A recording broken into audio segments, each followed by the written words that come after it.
আসসালামু আলাইকুম। আজকে আমি রান্না করব ঝিঙ্গার ভর্তা। সাথে নিয়ে নিছি বোম্বাই মরিচ আর সাথে নিয়ে নিছি পেঁয়াজ। ঝিঙ্গাগুলো ভালোভাবে ধুয়ে নিছি। এখন আমি কড়ার মধ্যে দিয়ে দিতেছি। পেঁয়াজগুলো ছুলে নিতেছি।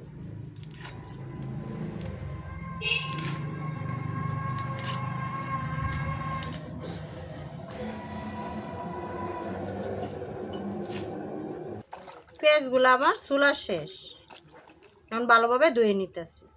ঝিঙ্গা সিদ্ধ করার লাগি কড়াইয়ের মধ্যে নিয়ে নিচ্ছি। এখন আমি বোম্বাই মরিচগুলা একসাথে কাটে দিয়ে দিতেছি। পেঁয়াজগুলা কুচি কুচি করে কেটে দিয়ে দিতেছি। দিয়ে দিতেছি স্বাদ মতো লবণ। দিয়ে দিতেছি সামান্য পরিমাণ সিদ্ধর জন্য পানি। সিদ্ধর জন্য এখন আমি বসায় নিতেছি। ঝিঙ্গাগুলা সিদ্ধর জন্য বসায় দিছি। এখন আমি ডাইকে দিতেছি। তো হয়েছে কিনা দেখে নিতেছি।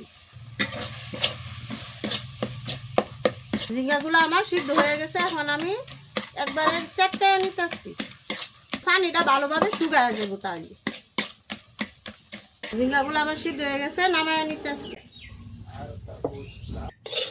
ঝিঙ্গা তো মিশা জায়গা, এই কারণে অনেকগুলা ঝিঙ্গা দিছি, মিশা অল্প হয়ে গেছে।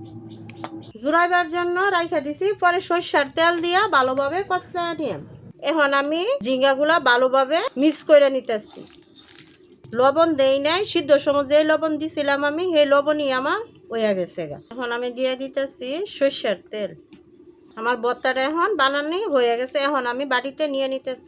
আমার ভর্তাটা এখন হয়ে গেছে। আজকের জন্য এতটুকুই। ধন্যবাদ।